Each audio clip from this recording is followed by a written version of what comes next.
अनुसूचित जाती जमातीचा बजेट जो असतो तो प्रामुख्याने त्यांच्या शैक्षणिक विकासासाठी असतो, त्यांच्या वस्त्याच्या विकासासाठी असतो, त्यांच्या आरोग्य आणि पिण्याच्या पाण्यासाठी असतो।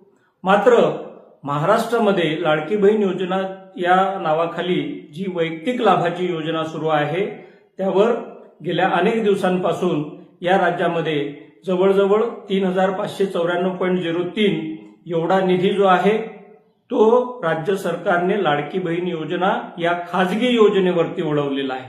त्याचबरोबर आदिवासी समूहाचे 1007.10 कोटी हे त्यांनी लाडकी बहीण योजनेवर वळते केलेत।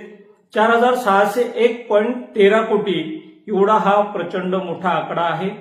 आणि हे सगळं होत असताना महाराष्ट्रामध्ये सामाजिक न्याय मंत्री हे बौद्ध आहेत, केंद्रामध्ये रामदास आठवले हे सुद्धा बौद्ध आहेत, आणि तरी सुद्धा ज्या समूहातून ही माणसं गेलेली आहेत त्याच्या विकासासाठीचा निधी हा खाजगी योजनेवरती वळता केला जातो। आणि नुसता वळता केला जात नाही तर सरकारच्या आकडेवारीनुसार त्यामध्ये जवळजवळ 1 कोटी जे लाभार्थी आहेत ते वेगवेगळ्या कारणांनी अपात्र ठरलेले आहेत।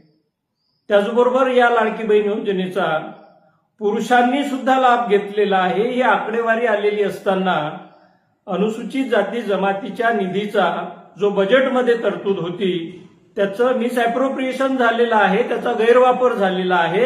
आणि तरी सुद्धा या दोन्हीही मंत्र्यांना लाज वाटत नाही, किंबहुना आदिवासी मंत्र्यांना सुद्धा त्याची लाज वाटत नाही की आदिवासी विद्यार्थी त्यांच्या बेसिक गरजांसाठी 15-15 दिवस आंदोलन करतायत, त्यावरती कुठलाही निर्णय होत नाही।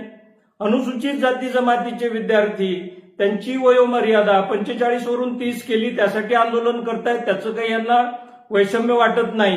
आणि म्हणून वंचित बहुजन आघाडीच्या वतीने आम्ही ही मागणी करतोय की जो 4601.13 कोटीचा निधी हा लाडकी बहीण योजनेवर गेलेला आहे तो जर 8 दिवसामध्ये सामाजिक न्याय विभाग आणि आदिवासी विभागाकडे वळता झाला नाही तर यापुढे जे मोर्चे होतील ते रामदास आठवलेच्या घरावर होतील, ते मोर्चे संजय क्षीरसागरांच्या घरावर होतील। आणि मग पुढच्या काळात राज्यभर जी आंदोलनं केली जातील या बजेट चोरीच्या विरोधात त्याला हे 2 मंत्री जबाबदार असतील आणि सरकार सुद्धा जबाबदार असेल। अनुसूचित जाती जमातीच्या बजेट चोरीला वंचित बहुजन आघाडी सहन करणार नाही।